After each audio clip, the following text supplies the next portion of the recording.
प्राणत्व या श्वास के आधार पर वर्ण के भेद, प्राणत्व या श्वास के आधार पर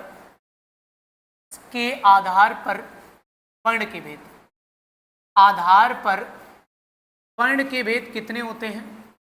तो ये अब आपको देखना कि वर्ण के भेद बच्चों 2 होते हैं। कहने का मतलब है कि श्वास को लेने में कहीं पर कम आवश्यकता होती है, कहीं पर ज्यादा, तो उसी के आधार पर इसके भेद 2 होते हैं। एक नाम आपने सुना होगा अल्पप्राण, अल्पप्राण वर्ण, और एक होता है महाप्राण वर्ण।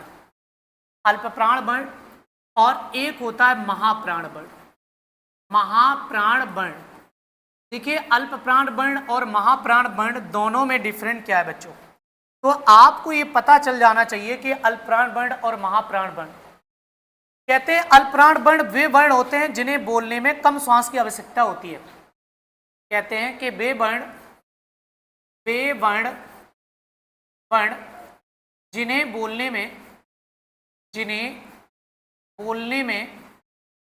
बोलने में कम श्वास की आवश्यकता होती है, कम श्वास की आवश्यकता होती है,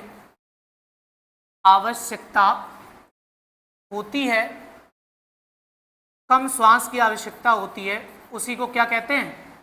अल्पप्राण वर्ण के नाम से जाना। इसके बाद में अब हम महाप्राण की बात करेंगे, तो ध्यान रखिएगा, वे वर्ण जिनके उच्चारण करने में या जिनको बोलने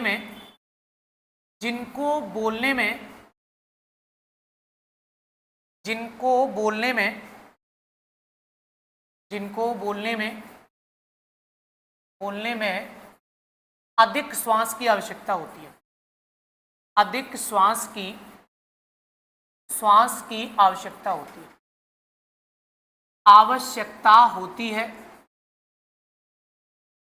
है, उसी को हम क्या कहते हैं? याद रखो, महाप्राण वर्ण के नाम से जानते हैं। अब ध्यान से और देखो आगे, अगर हम और आगे की ओर चलें, कहीं सजी वर्ण होते कौन कौन है? अगर आपसे वर्णों की संख्या बताई जाए तो देखो, आपको यहां से हम ये बताते कि प्रत्येक वर्ग का पहला, तीसरा और 5वां वर्ण आता है। बोले सर जी ये क्या बता दिया आपने, ये तो नई कहानी बता दी, पहला, तीसरा, 5वां वर्ण। आपको हमने कल बताया था वर्गीज व्यंजन, जो कल हमने आपको वर्गीज व्यंजन बताया था, उसी वर्गीज व्यंजन से ही ये पॉइंट है। बोले ये कैसा है?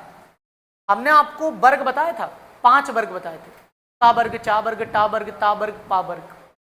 उसी वर्ग का, जैसे का वर्ग का पहला वर्ण, का वर्ग का तीसरा वर्ण और का वर्ग का 5वां वर्ण इसमें शामिल होता है।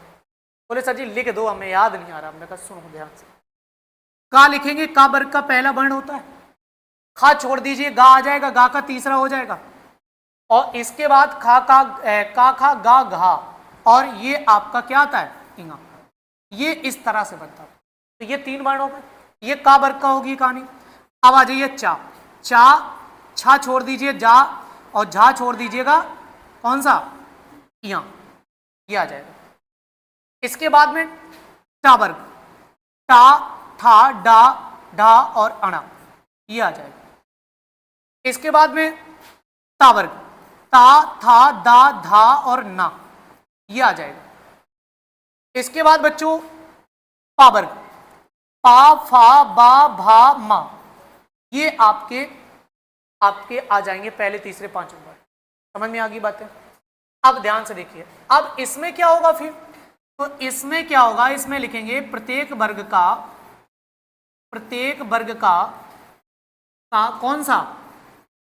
आपका दूसरा और चौथा वर्ण इसमें शामिल होता है।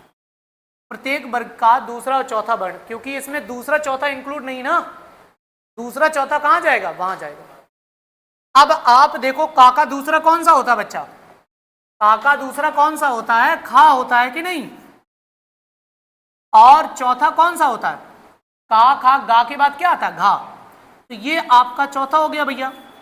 अब आगे चलो फिर, तो चा के बाद क्या आता है? छा, छा इसमें आ जाएगा, और जा के बाद झा यहां आ जाएगा।